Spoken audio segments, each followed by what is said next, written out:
I feel like with these podcasts and with these other media outlets, the players are almost eliminating the journalists from the equation. They're driving the narrative in terms of what happens. So if Draymond fouls somebody hard or he punches somebody, he's telling his side of the story, but no one's asking him questions from a media perspective. So do you think that hurts just the overall, I think, sports landscape and the fans? Right. I just worry about that in terms of the future and getting kind of honest responses.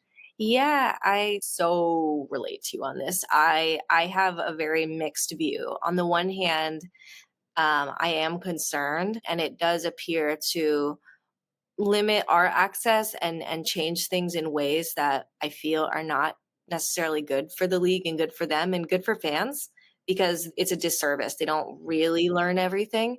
But I've started to kind of look at it more like all things can coexist. I can listen to Angel Reese podcast and really enjoy it, but I know if her agent ever says yes to my request, the story would do it justice, and it would be really interesting because what you lack in first person interviews, whether it's an athlete pod or an Instagram post, is the myriad of voices all around them. Can you imagine Angel's trainer telling us how hard she works and the one drill she just continues to go back to and does it every single day, tires herself out? Can you imagine the input of her, a sibling, a parent? Their things offer something valuable and good, and it's enjoyable, and our things offer something good and valuable and hopefully enjoyable. And I think it succeeds when there's both, right? Like I profiled DeMar DeRozan. That story was really compelling to work on. It inspired me. And I just finished his book, his memoir, and it was fantastic. And there were things that were in there that were similar to what was in my story, but there were things that weren't in my story that was in his memoir that I thought were fantastic.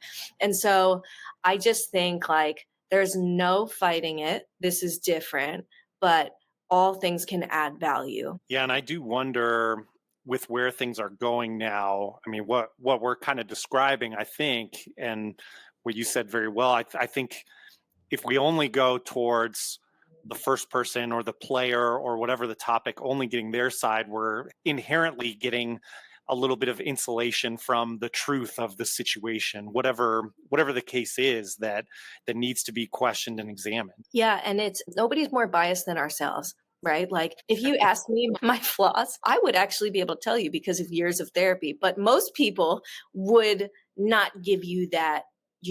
There's a bias there. There's a like, I don't want to share everything because what if they think this about me? And I'm going to hold that back. So I just think like the journalist, there is the true third party distance perspective that does not have a horse in the race, is there to tell the story. And I still think that is valuable. And thank God there are agents out there that still feel like that form of storytelling is valuable.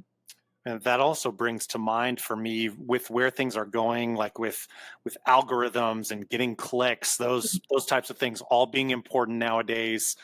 What also is the incentive? Like you may not have someone with a journalist background conducting the questioning or directing the conversation, but then also what is the tendency for embellishment in these stories as well, even coming from this first person, like just in order to draw that attention too. It's so true. And there's no fact check.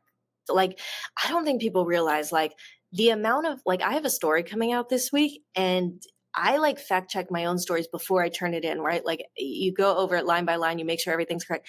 The questions that our fantastic copy edit team and fact checking team ask, and they get to the nitty gritty of, oh, actually it was like, it goes through this insane process of fact check. Like these first person narratives, they don't have that. Substack, they don't have that. So like that truly worries me in a world where misinformation runs rampant. But it's also like the other thing that I'm learning is that memory is faulty. So you can remember one thing one way and I may remember it another way. And that may be because of our own perspective life experiences and the things that I may be attuned to or you may be attuned to. And the truth is always somewhere in the middle. And so it's very hard to say. And so I think of it like, okay, that's Angel's perspective. Here is the perspective of her mom. So I think couching it in that instead of like, here's the unvarnished truth from me.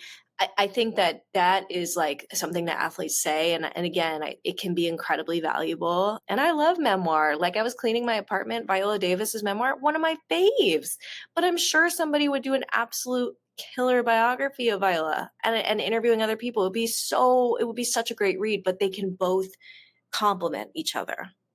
So you think they can both, coexist? Because I Yeah. think of like in the 80s and 80s and 70s, like the Tonight Show, like a common place for celebrities to go on and talk about their latest projects. It may be vulnerable in some ways, but now with Mhm. podcasts, I find the actors can let their guard down and just tell their own stories. But you bring up a good point. It may not always be accurate. So you get that vulnerability, but do you get that accuracy in terms of they're talking to a journalist there? Yeah, complete. Like everything you said is so correct. And we're allowed to enjoy the shop and appreciate how vulnerable he is, and how like what a cool atmosphere, and like what an ideal place to talk. And also know that if he decided to ever participate in the story again, which he won't, that would also be awesome. I think like the internet, this is where I land on it. The internet slash media is too crowded to think there is only one way to tell a story. There are just, it is infinite, and we cannot gatekeep that there is only one way. I wish we weren't in this way where I'm fighting with access to get 10 minutes in the corner of a locker room with a sweaty football player. I wish that wasn't my life, but that's the situation. So I think we're all just trying to adjust in real time.